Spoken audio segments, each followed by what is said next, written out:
Hello everybody, I'm Raphael Perry and it's time for some more Grimscar because that's what I've decided I'm recording tonight. Now last time we completed the mayor's quest. The mayor or alderman? I think it's the alderman, isn't he? Yeah, the alderman. We haven't even updated our default quest just yet. And I've decided that before leaving town I'm going to visit one of the approachable NPCs. And I reckon a lot of the foes we've faced so far out in the corrupted forest have been very dangerous. And this has caused Ellie to become increasingly angry and hateful and violent. And she's losing compassion and pity. So we want to, work on that. And perhaps something that could help us would be upgrading our ability to fight, presumably through changing our blunt old sword or crappy little wooden buckler for something more effective. So I'd like to go and visit the old armory, which is at the basement of the clock tower run by Farnham Ravencloud. So let's go see what he's all about. Man's got a moustache and looks kind of depressed. I see. Farnham Ravencloud, the retired soldier who runs the armory in the basement of the clock tower. You glance up at the stone tower, the ancient structure crumbling and crooked. Behind you, a boy sings The Curse of Cedric Bale, see page 87. You know what? I think we will. It's bizarrely in the tables here, I think.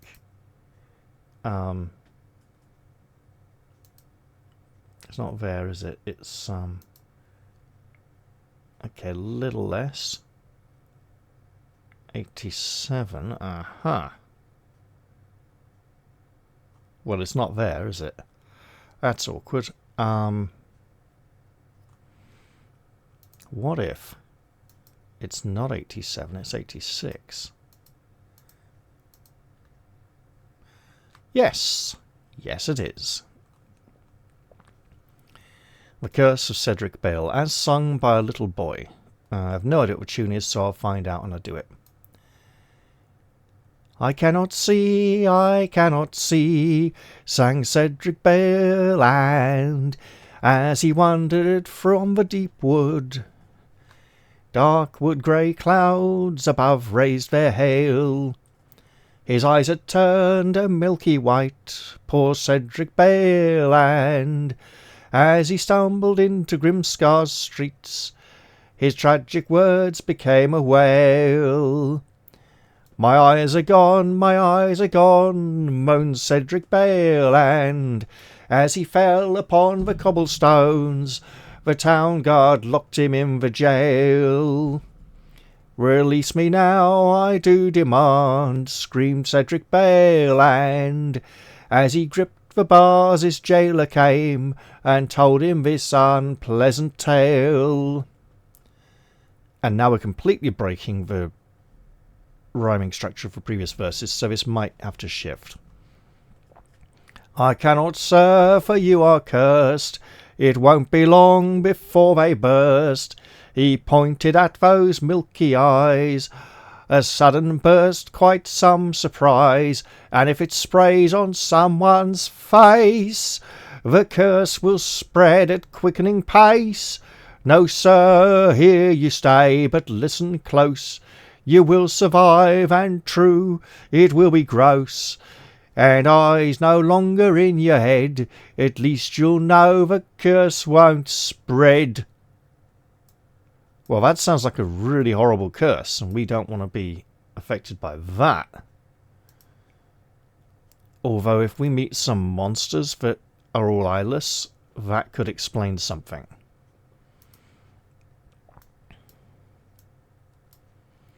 And you pause for a moment to listen as it reminds you of your youth. Hopefully remembering the song, not remembering people's eyes exploding. You then duck under the arch and carefully make your way down the worn steps into the darkness. The corridor opens out into a cluttered, damp, stone-lined chamber. There are empty racks against some of the walls, along with old chests and wooden benches. Sitting at a candle-lit table, drinking a pint of frothing ale, is a bearded man. That's not a beard. That's bum fluff at best. I think we need to imagine him looking a bit more like a rock-hard, double-hard bastard and a bit less like a sad, depressed 80s Boise from Only Fools and Horses with stubble. He stands and wipes the froth from his moustache before greeting you. Actually, that song reminds me. Day before yesterday, I got to go for my first eye test ever. And I did very well.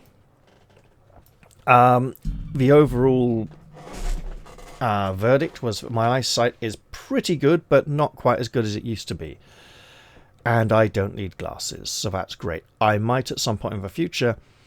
And the thing I'd noticed, where I was taking a bit longer to adjust focus to distance, typically happens, let's just say, 3 years younger than I am now. So I'm doing okay. Yeah. Although I am concerned that if most people's eyesight is this bad or worse, then maybe mine was really good to start with. Okay. Oh, come on it. Should I do him as Boise? Ha ha ha. Hello, Del Boy. No, probably not. Oh, come on in. Just some liquid lunch, you know. He raises a mug towards you. Now, how can I help? I have a range of items available if you would like to take a look. I'm also happy to buy any armor from you. You know, this will be at half its value. Used equipment needs reconditioning. He forces a smile. Tables are seen on the next page. Light the candle. I like the jagged edges on the candle flame. Very funky and evocative. So, weapons available at Farnham's Armoury. We only have 14 copper coins, so it's going to be a long time before we can afford anything like this. And we have pictures. The heft sword, very chunky, not a sharp tip, a big chopping blade. Spike ball, so a morning star. The razor baton. That's a kind of South American, is it Aztec or Incan sword, where they have the blades coming out of a central wooden bit. There's also a version where these are made from shark's teeth. Generally, I think they're like bits of obsidian. The grub axe. Is this axe head made from some kind of bone that's been sharpened? It's crude. We've got a big lumpy knob on the back to bash things with as well if we have to. The splinter club is just a spiked club. Not sure what these spikes are made of. We do know that metal is rare in this part. The femur knife. The femur is a bone in the upper leg near the hip. So, is this the bone? Yeah, this is the bone, and this is like some piece of obsidian or something that's stuck through it. It almost looks like it's... It doesn't look like it's stuck through all the way through as one piece. It looks like it's inserted in on each side. And the fist claw. Well, these all look quite dangerous, and they range from 30 to... The grub axe lets us defend ourselves a bit better. Presumably because it can hook a bit and restrict the enemy's ability to attack us. So the femur knife... Once in a combat, when you do damage, you may spend a point of patience and do an extra minor wound. Is that different to spending a point of patience to add our patience to the dice roll, which would do more than a minor wound? That's a permanent stat loss, so that we probably don't want. The Fist Claw gives you an extra d4 reserve die, or upsizes one if you have 2 already. That could be very funky. The Heft Sword, when you do damage in combat, you do an extra minor wound. That's pretty good and something to aspire to. For razor baton, when you do a major wound in combat, roll a d6. On a 5 or 6, you do an extra major wound. Wow. Okay, that's a pretty impressive weapon. At 100, that makes total sense. It's not good as good as doing an extra minor wound every time you do damage throw. Cannot use a shield or buckler while using this weapon. Okay, so that might be a two-handed weapon then. In which case we would want some kind of better armor. The ball and chain, you may use your reserve die twice in a combat. That, nice, just keeps on spinning round. Got it. And the splinter club gives you +1 to your attack roll. You know what, early on, probably something really useful. Armor available at Farnham's Armory. Excellent. Cheapest is 40. So a wooden buckler, what we already have. It's exactly the same. A wooden shield, +2 to the armor save. Better. Studded leather bracer. I'm sorry, you don't wear a bracer on your body. You wear it on your forearm, between wrist and elbow. It's the thing archers would typically wear to stop their hand being damaged. Well, the archer's bracer can protect the, protects the back of the thumb from a bowstring a bit. So the archer's bracer is different to a normal bracer, but still. Thick leather coat on the torso, wooden slat chest armor. So I think we shouldn't call that bracer. That's either not going on the body section, or it's not a bracer. It's like a... But it's the same cost as this. And... Oh, wait. How many pieces of armor are we allowed? Because we're allowed 2 pieces of clothing in each slot, right? I think that's assigned to the wrong slot. Although you wouldn't generally have 1 bracer, you'd have 2. So if it's like a studded leather jerkin or coat or something. Armor save.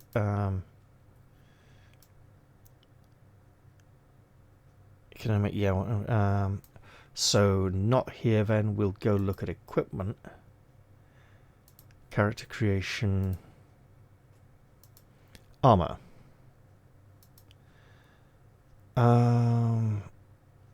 Each piece of armor, yeah. Not clear. You can wear as many pieces of armor as you like, but you cannot wear 2 or more pieces of armor in the same part of the body. I think there's no way, if this is actually a pair of bracers,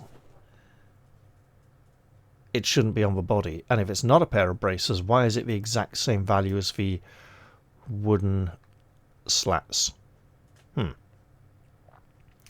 Fix broken armor. If you have any non-metal broken armor, then Farnham will fix it for you. We do not, so we're going to skip over this for now. Repairs, yeah, sure. Quest! Breastplate for Finian. Help find the forging hammer needed to make a breastplate. This is a one-time quest. You know, we can absolutely do that. There's also a little matter of metal. You know how rare it is around these parts. I seriously need to try and make a new breastplate for young Finian Huntington. He's training to be a town guard, and by Cedric's head he'll need for protection if the stories of the creatures in the woods are true. He splutters, and you realise that this is not his first pint of ale today. Well, I just don't know what to believe. He takes another gulp, his eyes growing wide. Milton Loys used to be my blacksmith, but he vanished, and now I make do. I miss him. I'm not too bad, but I'd rather not be at the anvil. In this situation, I must make an exception. He leads you to a chest, which he opens. Here I have gathered together some metal objects to melt down, and by Nesdin's beard, it's taken a while. I presume the gathering, not the melting. I just need something more, but even worse, I don't have a hammer. It was stolen from me by some crook a few weeks back. I think it was one of the Lamb brothers. In any case, I can't make the breastplate without it. If you could find it for me, then I would reward you. You could pick one piece of armor from the inventory here. He adds, also, if you should find a length of chain or some metal ore, then I would also pay you for those items as well. Wish I hadn't sold those chains now, but maybe I'll find another one. The first Tier 1 quest item that you find on your next journey into the Darkweald is as follows. There is also a metal hammer here that looks like it belongs to a blacksmith. The quest is then completed when you return it to Farnham, and he rewards you with one piece of armor from the armor available at Farnham's armory table that you pick. If you should find a length of chain or a chunk of metal ore, then Farnham pays you 5 copper pieces, although this is not a compulsory part of the quest. You can then spend 1 charm point, we only have 1, to increase this to 10 copper coins. Would be nice to try and get some more charm points at some point, but that's alright. Gain 1 reputation once the quest is complete. We could absolutely do with some more reputation. And Farnham also spends some time showing you a few tricks with your blade. Upsize 1 combat die and increase your minor wound death line by 1. That's good because we're up to 10 points of wear, which has reduced our minor wound death line to 9. He also hands you a disc of red pigment. Yeah. Wait, is this... I think that's part of the reward, not just for turning up. So I will treat that as part of the reward for the quest. So...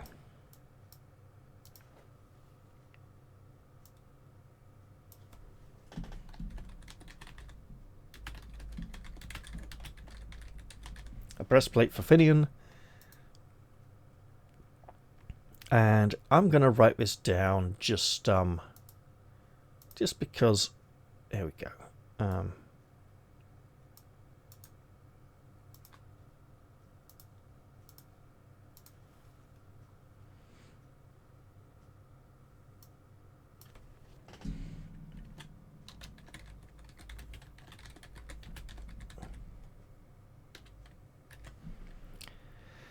Right.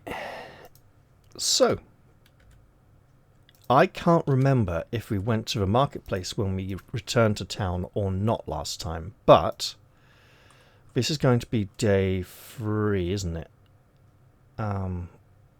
Yes, beginning of day 3.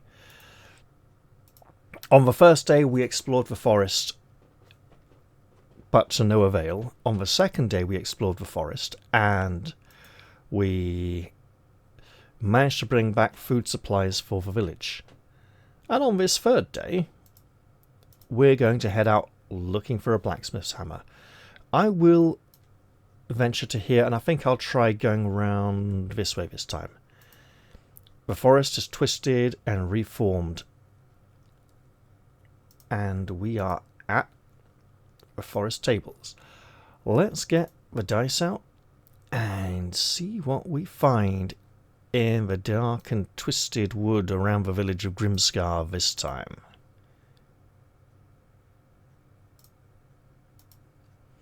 $26. Excellent.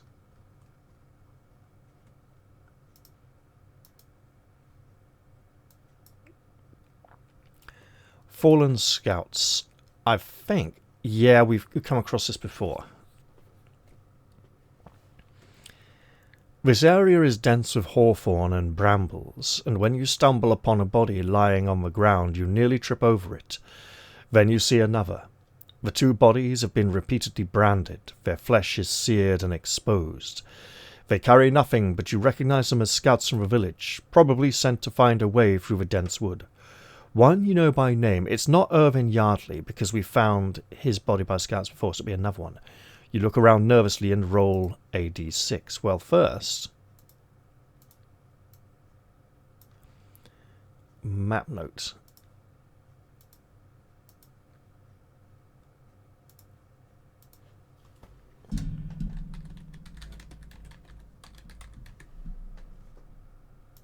Here we go.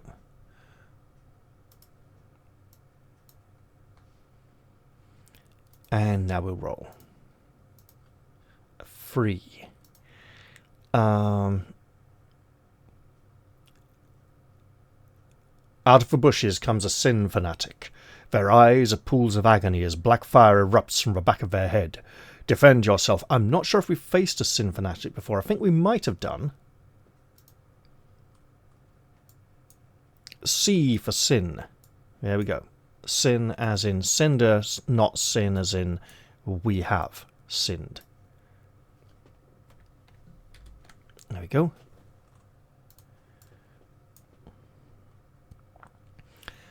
So the Sin Fanatic has a D6 for combat, as do we. And there's black flames bursting from their head. Yeah, it's going to be... And the body looks horribly malnourished. And yeah, as a reminder, this is a bit of a horror game. 6 minor wounds, 2 major wounds. Okay, let's pray for the majors. If it rolls a 5, burning touch. Nasty.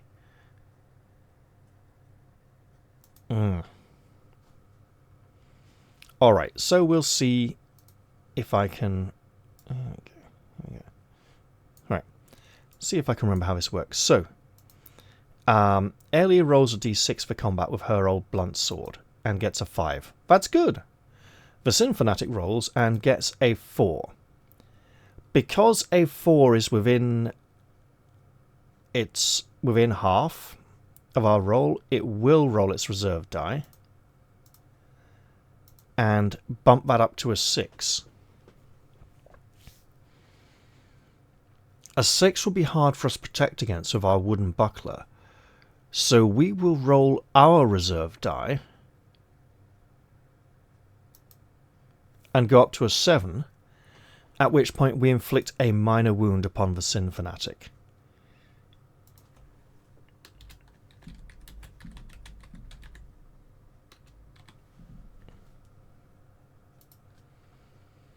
We've now both exhausted our reserve dice and are onto pure dice rolls. The Sin Fanatic rolls a 5, which means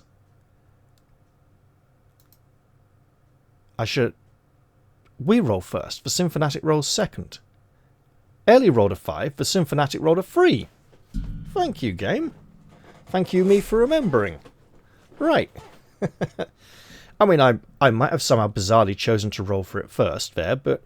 You know, the structure is we roll first, and I'm happy that makes us win the round and not take damage, and we'll inflict another minor wound on the Sin Fanatic.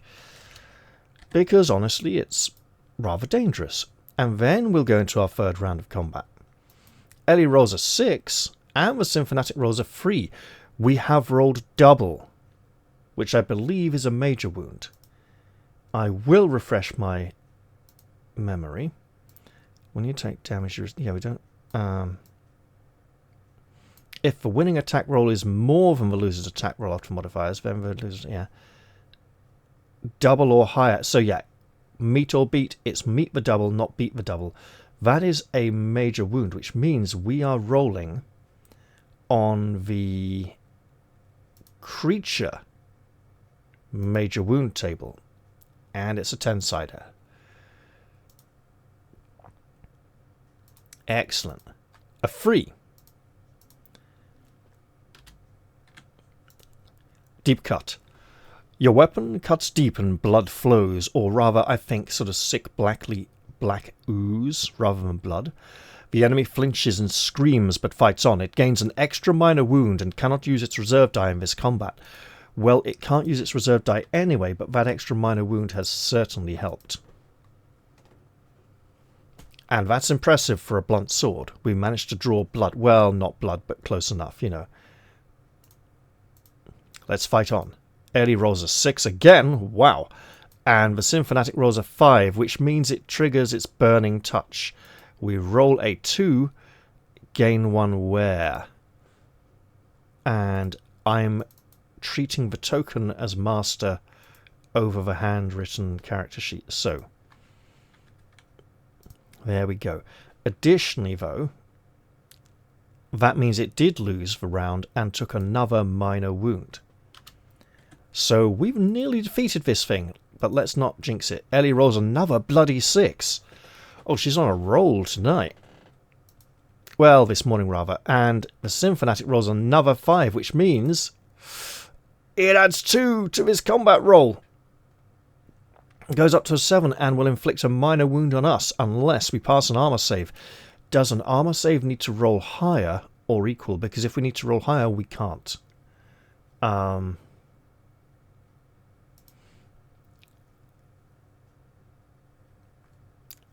the enemy's successful, we can't do it then. We're rolling a d6 plus 1, we'd need to roll higher than a 7. We're just taking the damage, we cannot roll that high. 1 minor wound. It's our first one on this excursion. Let's fight on. Eddie rolls a 3 and the Synfanatic rolls a 4. Now, we get a 6 and block it with the buckler and take no damage. Excellent. Eddie rolls another 6. The Synfanatic rolls a 4, so it suffers 1 minor wound. It is near to defeat. Come on, Ellie Calder, you can do this. Ellie rolls a 3. She cannot do this. The Synfanatic also rolls a 3. It's a draw. Because it's within half its reserve die, it would roll it, but it can't. Because it's used it, and because the wound we inflicted it prevented it from doing so. The wound we inflicted upon it. Let's strike on. Ellie rolls a 3. The Synfanatic rolls a 1. We've rolled double. That's a major wound. Oh, look, I'm rolling in case there's any gain some hope or anything on the table, alright? And it's a glorious way to strike down our foe. Savage chop. Your weapon breaks flesh and hits bone. The enemy flinching away, you just manage to hold on to your weapon. The enemy gains an extra minor wound and downsizes 1 reserve die and perishes. Which means we get to roll on the body search table. We will absolutely search his body now that it's no longer burning. And no longer trying to slay us. A 9. What do we got? You find a usage item. Roll on the clothing table. Okay. D20. You can sell these at the market. Each is worth copper coins equal to their warmth value. The leather boots, for example, are worth 3 copper coins.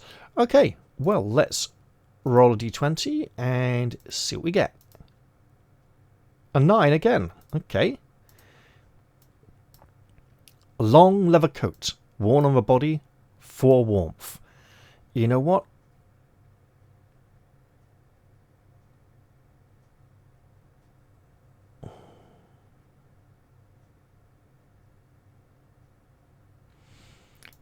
Is the chemise on here as well? Yes, it is. Excellent. So, Ellie's going to take off her scarf, take off her tunic, remove her chemise, don her tunic, then put on the heavy leather coat and the scarf. That's all a bit much. How about we just instead... long leather coat.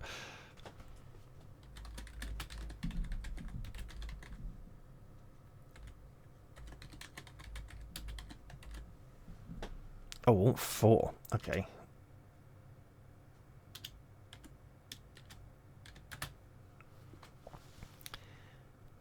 How about we instead just say she keeps her undergarment on and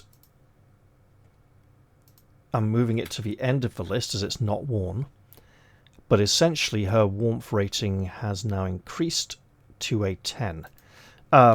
So keeps it on and we'll remove it when she gets back to town safely.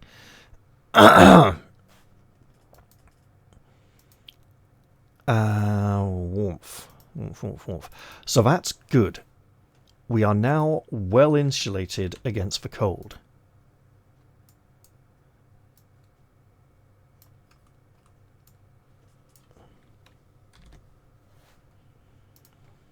And I believe with our 26 roll here,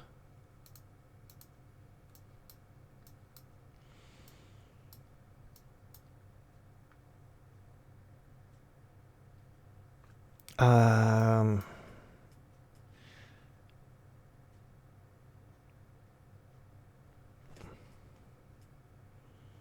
a 4 to 6 for beast is gone.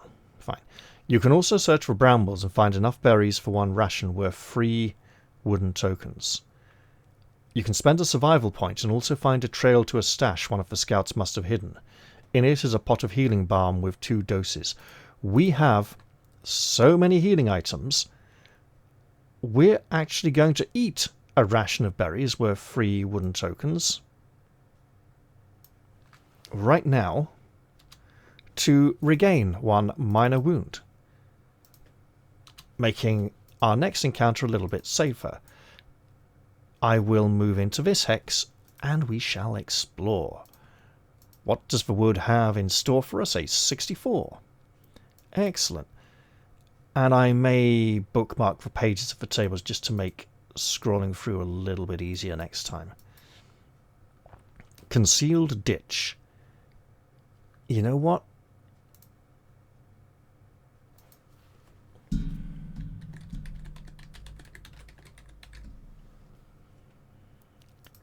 It's all new. It's all good. There's a ditch here between some trees. Another d6 roll. A 1. Okay. This used to be an old quarry. No matter the origin of the ditch, something lies in the bottom. And we're rolling again. Before you roll, you can spend 1 survival point to increase the total. I see why you would want to. How much survival do we have? We have 3 points. I will spend a survival point to increase the total by 1. Because I see that rolling a 1 to 3 would be quite unpleasant for us. D6 plus 1. A 7. Excellent.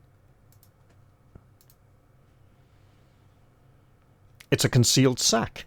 Inside is a dose of healing balm in a small wooden box which heals 1 minor wound and an item of clothing. Roll on the clothing table and gain 1 survival point, which we just spent, so we got it back. Great.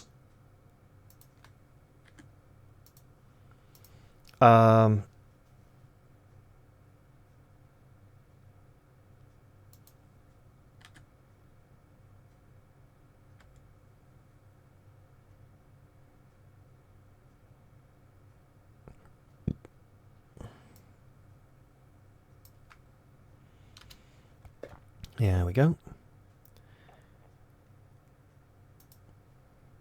And an article of clothing. I think it was a D20. It was. Excellent. That's free. Okay. A fur coat. Oh. Oh. That's even warmer than the long leather coat. Bizarrely, she'd be better off taking off her tunic and wearing the long leather coat over her bare skin than the fur coat over the long leather coat. That feels a bit ridiculous. So I'm not going to do that. That's like some kind of dodgy, kinky porn shit for some internet video thing, like fashion show or something. It feels absolutely rubbish. So instead what we're going to do is just take off the long leather coat and wear the fur coat instead.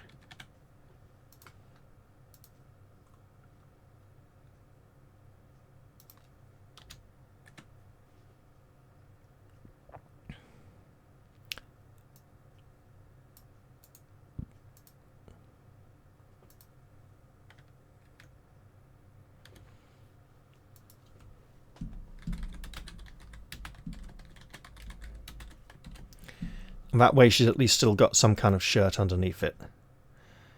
And obviously body.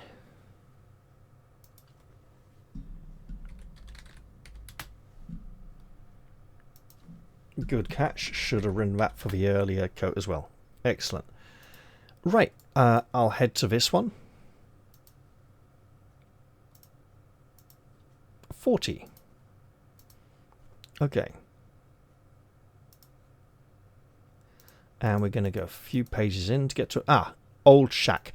A permanent location. Interesting. Okay.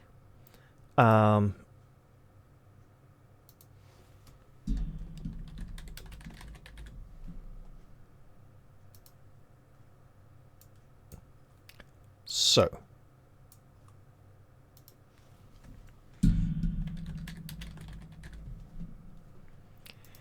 Permanent location has been added.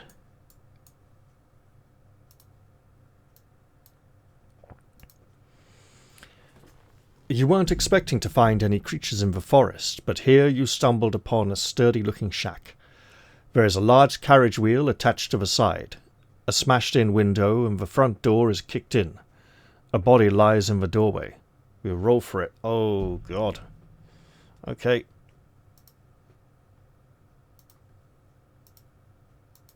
A 1. A creature is feeding on it and hears you approach. Blood and intestines slithering from its mouth. It jerks upwards and attacks. Defend yourself from a bark fiend. That sounds rather nasty, and I don't imagine it's barking like a dog. I imagine it's like the bark of the trees. If you return here, roll a d6. On a 1 to 3, a bark fiend has appeared. You find a copper coin left on a bench inside. That was maybe a thanks for shelter. So we can have a bark fiend attack, a dead body. Dying body, and we could have saved him and got a point of reputation. Although if we return here now, there's just a chance of there being a bark fiend to attack us. Horrible. Sometimes it's like that. Oh my god. Well, here we go.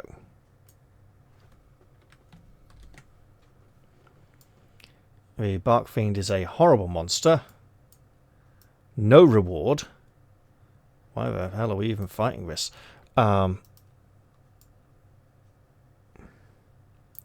Its body is a mass of animated twisted wood and bark moving as one, and it looks horrific. It rolls a d8 for combat and has a d10 in reserve. It takes 8 minor wounds, 3 major wounds. And if it rolls a 7 or 8, it's going to mess us up. Let's look at that running away thing again. You can flee combat. Move 1 hex back the way you came. If the hex you moved back into has a permanent feature, you must then encounter that. You cannot move back into the hex from which you fled on this journey. The hex you fled is now a lair hex. The creature you fled now remains in the space. If you re-enter the space, you must fight it again, and it is fully healed apart from major wounds. We have no reason to ever go back there at this point. Apart from to get rid of it so we can travel through the space. Make a note on the map key as well as the page numbers in the tables of reference. If you've fled, you lose 1 hope and gain 2 wear. Not ideal, but I think we should. We are in no fit state to take on this kind of creature. Hope goes down to 3, wear goes up to 13.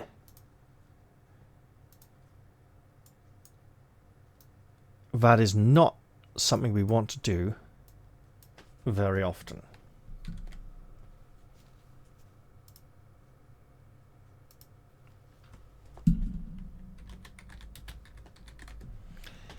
Maybe someday we will return to face it, but not this day. When she returns to town, Ellie might tell the little children of the horrible bark fiend that was so dangerous she had to run away from it. For now, though, good point. 1, 2, 3, 4. We do need to be tracking time. We will head to this space here. Shuddering at how close we are to the... Actually, that's a really good point. Maybe we don't want to go there. Maybe we should go this way. It's maybe chasing us that way and we're edging around trying to escape from it. Yeah, that makes sense. Okay. A 9. Right near the beginning of the table. But still on the second page. Clacking boughs. The trees here are tightly packed and some of the branches knocked together, creating a clacking sound. Let's roll.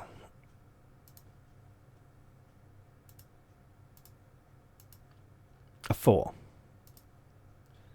And mark the map appropriately.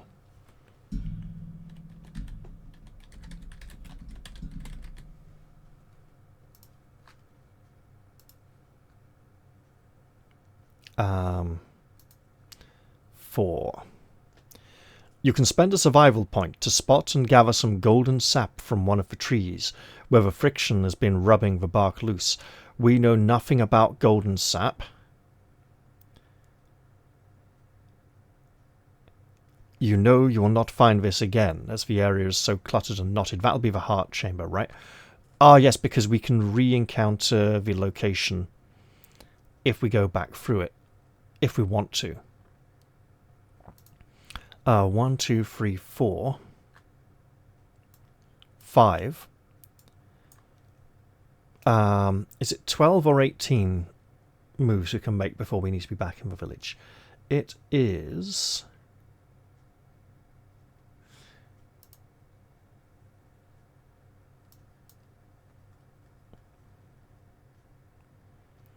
Um, 18. Okay. Oh, 19. We can do a 19th one to get back to the village. Got it. Okay. That is really risky, though. We're probably better off focusing on 18. So 1, 2, 3, 4, 5. Once I caught a fish alive. 6, 7, 8, 9, 10. Rolled a 50. Look on the table. Odd line for the song, but we're going with it. Hedge enclosure. Another permanent location. Oh my god. Let's just...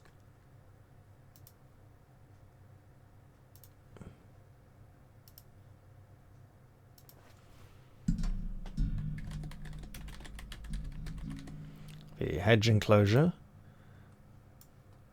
is going in there.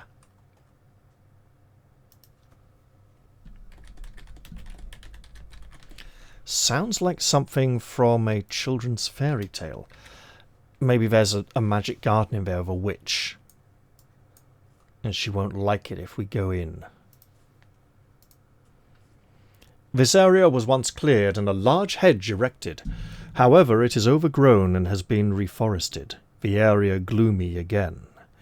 Inside the enclosure are stacks of sticks, and from the branches above hundreds of twig shapes and stick dolls bound by twine, as if a shrine. Some drip with black mucus. We're rolling. We are rolling. And I've seen the first result again. We really don't want that, and we bloody got it. Rising from one of the piles is a bow demon. Defend yourself. We don't want to. Oh, God. How bad? How bad? Worse than the Bark Fiend. The combat die and reserve die are inverted. It grabs up 2 branches to ram into its skull, forming rough antlers. That's just very nasty. We get a reputation point if we defeat it, but we are not worthy. We're just going to have to run away again.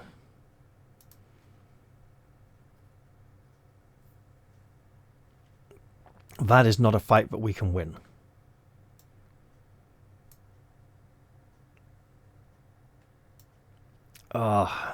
Lose 1 hope and gain 2 wear.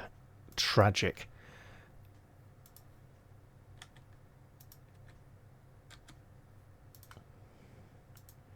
So, 1, 2, 3, 4, 5, 6, 7. Oh no, the retreat doesn't count. Okay.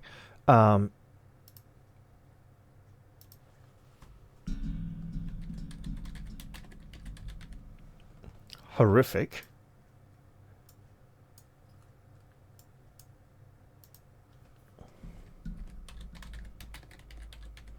Now, a lair hex is a permanent location until it's defeated. Can a permanent location become a lair hex and also be a permanent location? So it will remain a permanent location after it stops being a lair location, but does the monster permanently stay on a permanent location as it would on a lair location, or do we roll to see if it's gone when we come back? I'm going with the rule of death here from Kingdom Death, which is if there's ambiguity in the rules, you go with the interpretation that is most inconvenient to the player. 1, 2, 3, 4, 5, 6. Back to the Fallen Scouts. We could go to that Shattered Tombstone again. Was that a good thing? That is too small to read here. We'll have to. Too small to read on the previews.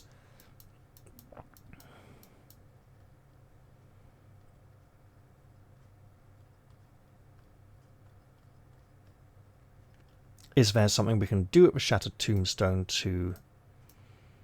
It's cold.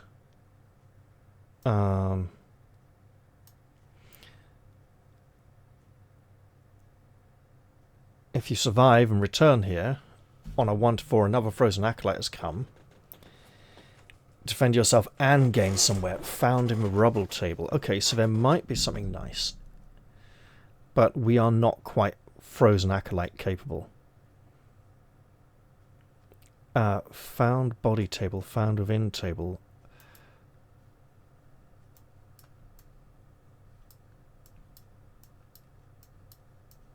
I'm not seeing a found in rubble table.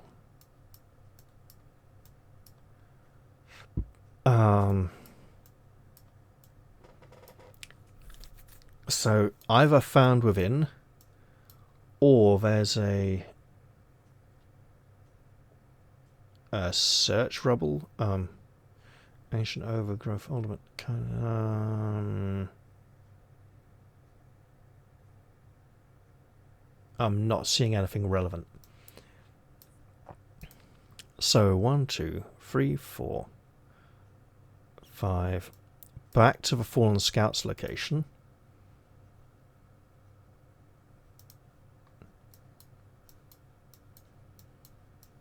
We do not need to encounter this if we do not wish to.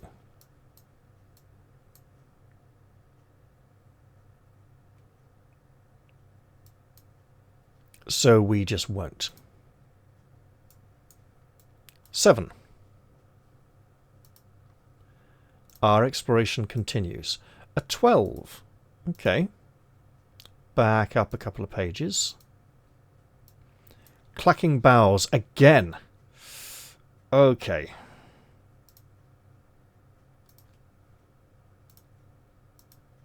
A 6 this time.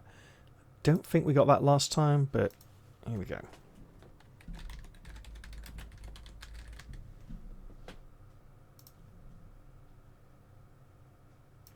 What's that? Our 7th?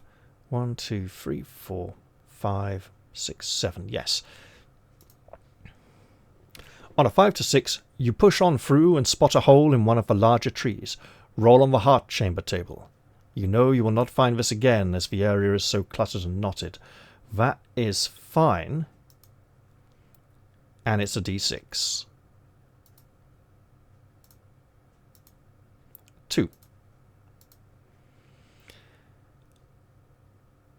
You reach in and hear scurrying noises. Something tries to bite you. Roll d6 as you whip your hand away. We're rolling again. Okay.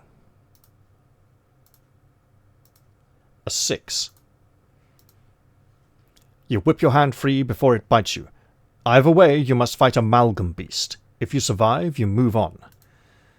Okay. Amalgam Beast. We could call it an amalgam. You know, an amalgam as in an amalgamation. Right. Mutated amalgam.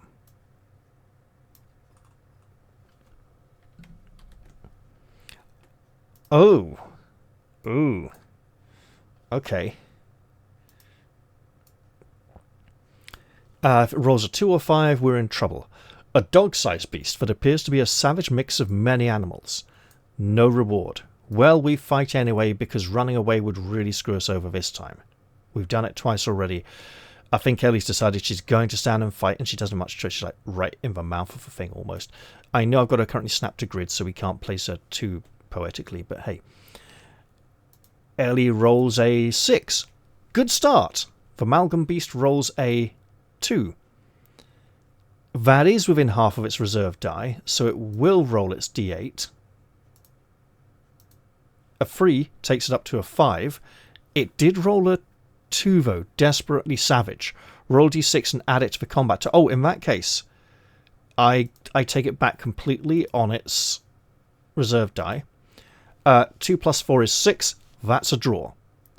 Look, if I'm not taking damage, it's good. I'll continue fighting. Ellie rolls another 6. The Amalgam Beast rolls a 4. That's within half of its reserve die, so then it goes for its d8. That's not a d8. That's a weird looking d10. That's a d8. An 8. Right, so that takes it up to a 12, which is a major wound. And also there's no way we can protect that with our armor. So we are rolling on the major wound table. And it's going to hurt like hell. A 1. Deep cut. Your armor's been sliced. The skin opened out like a bloody mouth. The skin opened out like a bloody mouth, and the pain is intense. It will need to be stitched before you can re-enter the forest. You must move directly back to Grimscar if you survive the combat, unless you have a bandage to bind it closed. You will still need to have it stitched. 1 combat die is downsized. Once stitched, you need to find some healing balm to remove the major wound. Make a note. Gain 1 butcher and lose 1 hope. Also, roll on the Savage Scar table. Oh my goodness. Okay. So we are gaining 1 butcher and losing 1 hope. That's all very nasty. Also, it's a major wound. Right. Should we roll on the Savage Scar table now or when we get back to town? I think it can have immediate impact. So, I'm just going to put the whole thing here, right?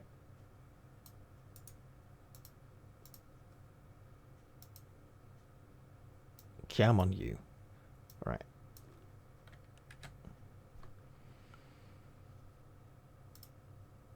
Nope. Nope. There we go. Right. Savage Scar. If you roll the same result as before, then roll again. That's really brutal. But it has used its reserve die. A 2. You cannot move the limb as well as before, and it hasn't healed. Do not remove the major wound, and instead you must complete the heal major wound quest again. Gain 10 wet. 10! Wow. So how many times are we going to...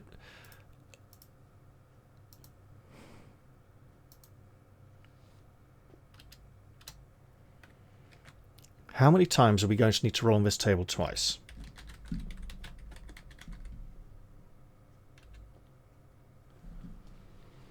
I can't think of any situation where we would need to roll twice. All of these... and so I think we can only suffer each of these once, after which point she'd probably be dead anyway. We've already rolled the tough. Was it? No. I rolled this one. The small scar that's easily hidden. But then this can be removed for heal major wound quest, so then we can't get this again. So our arm is badly hurt. And we've only just begun the fight. Let's fight on. Ellie rolls a 6, the Amalgam Beast rolls a 3. We inflict a minor wound upon it, and are grateful to do that. Oh no, it's double. That's a major wound. Excellent. So we get to roll on the creature major wound table. Yeah, you hurt us, now we're going to hurt you. Is a significant injury of a 10. Excellent. Savage Chop. Oh, we got this one before to finish our last fight, didn't we? But wait. Wait.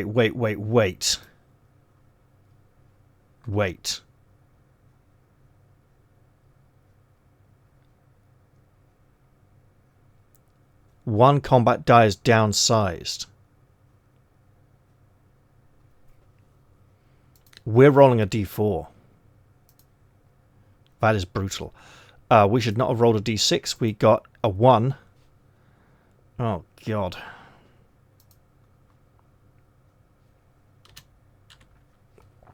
So if we throw our reserve die at that to try and get it up to a 3, we get a 2, so we get a draw.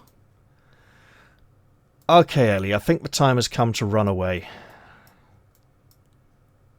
Oh. And we haven't even finished the injury yet. One butcher, lose one hope. Wasn't there something about adding 10 where? From the scar. Right. Which means, unfortunately, her minor wound death line has now been reduced to 8.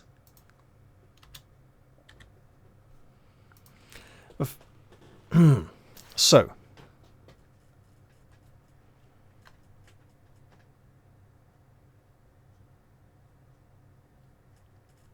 you will still need to have it stitched. Doesn't heal. So we'll need to heal the major quest twice. Oh my god. Hang on. It'll need to be stitched. And then major wound quest. Okay. All of that add a reduced combat capability. So if we flee battle, that thing will stay on the map and it will remain there. And we will lose our last point of hope and gain 2 wear. That's a draw. We could...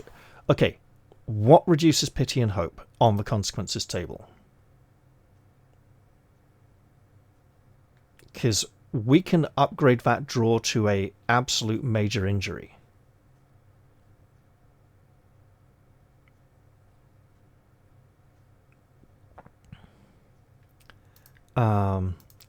Rage reduces pity.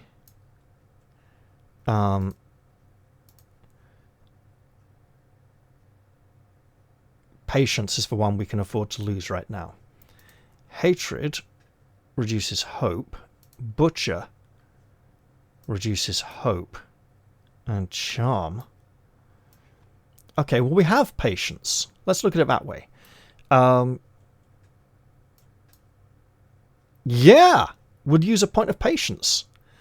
That will add 4 to our 3 for a 7. Which is double the what we inflicted, so it's a major wound.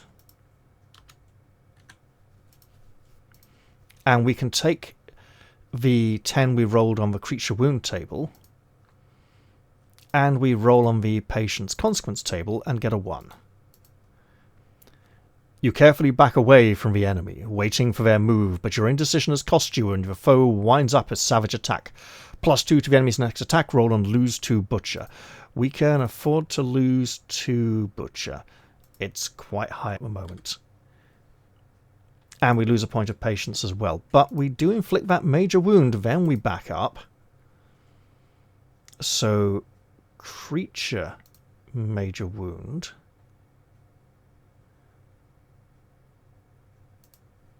We got a 10. Savage Chop. So a minor wound and downsizes its reserve die, which I think it's already used. So it goes to 1 of each. It gets +2 on its next attack. That's bad for us. So, new round of combat. Ellie rolls a... I clicked the button. Why didn't it happen? Ellie rolls a 1. That is tragic. The monster rolls a d6 +2. Let's hope it doesn't roll too high. An 8. Oh, for Ellie, you can't get that on your defense roll with your crappy little wooden shield. That is a major wound again. Oh, and she's dead. Because she's already suffered 1 major wound. Well, there we have it. That is the sorry end to her adventure. Slain out here in the forest of Grimscar.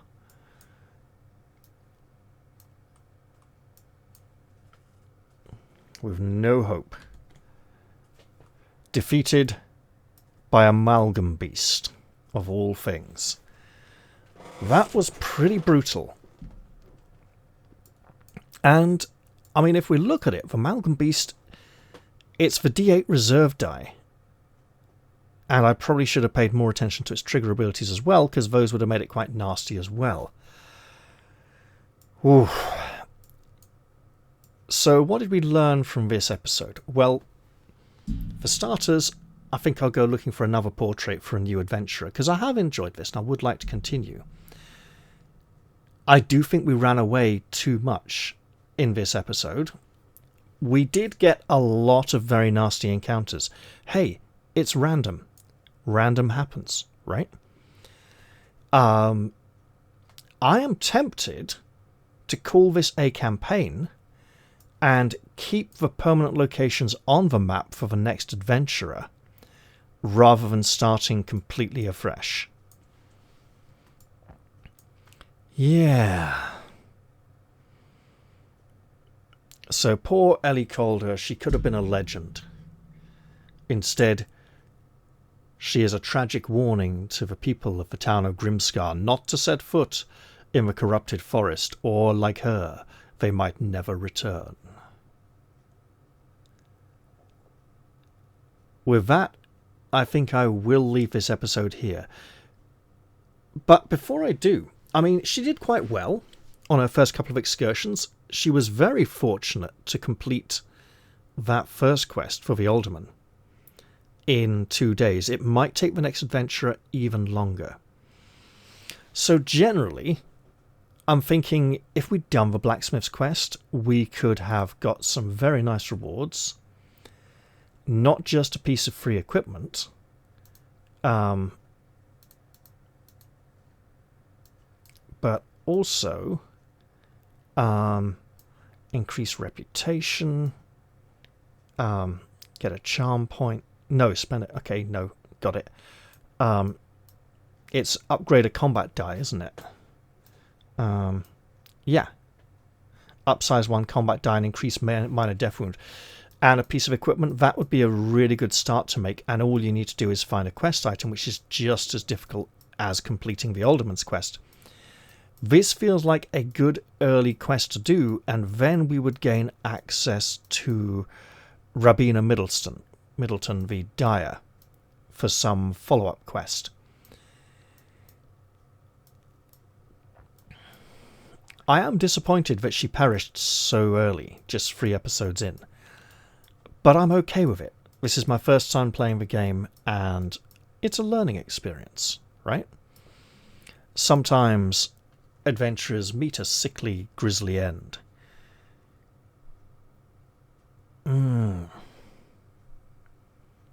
So, here's the thing. Tough combat encounters, we need to know when to run away and when we stand a chance.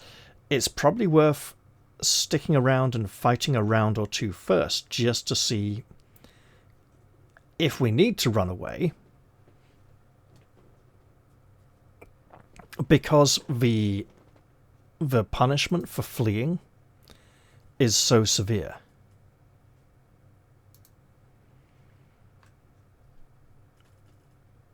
So generally, when we meet really tough monsters, we should consider fighting it out anyway. Sort of do or die, and only flee maybe if we take a major injury or like 4 or 5 or 6 light wounds.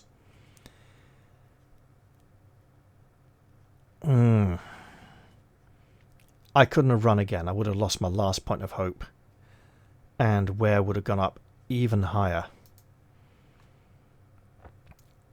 And then I would have returned to town, gone and visited Martha Shaw, and I would pay to have the wound stitched. Then I would need to complete the major wound healing quest, all at a drastically reduced combat ability, which I would have tried. I would have absolutely made the effort. I just needed her to survive this combat encounter. I mean, we got a major wound on the Amalgam Beast. How much can it take before perishing? 2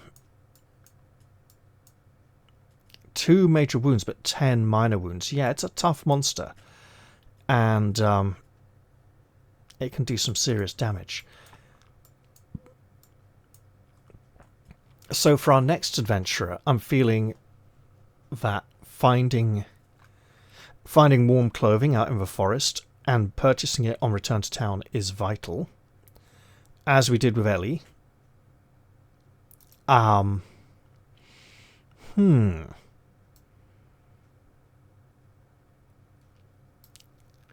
Maybe abandoning the default quest and going straight for Farnham Ravencloud's quest might be a good idea. Then again, the other approachable citizens might have quests with early increases too that would help us.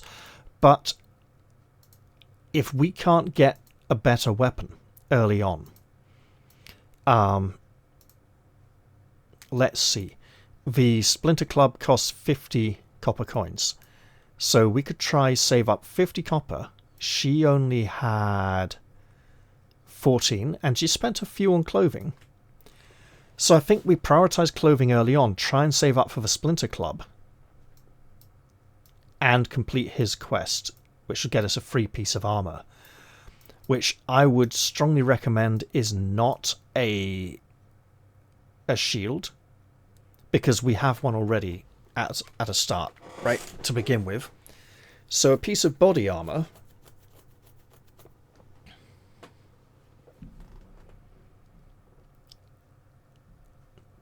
because that would help us fight the monsters out of the woods.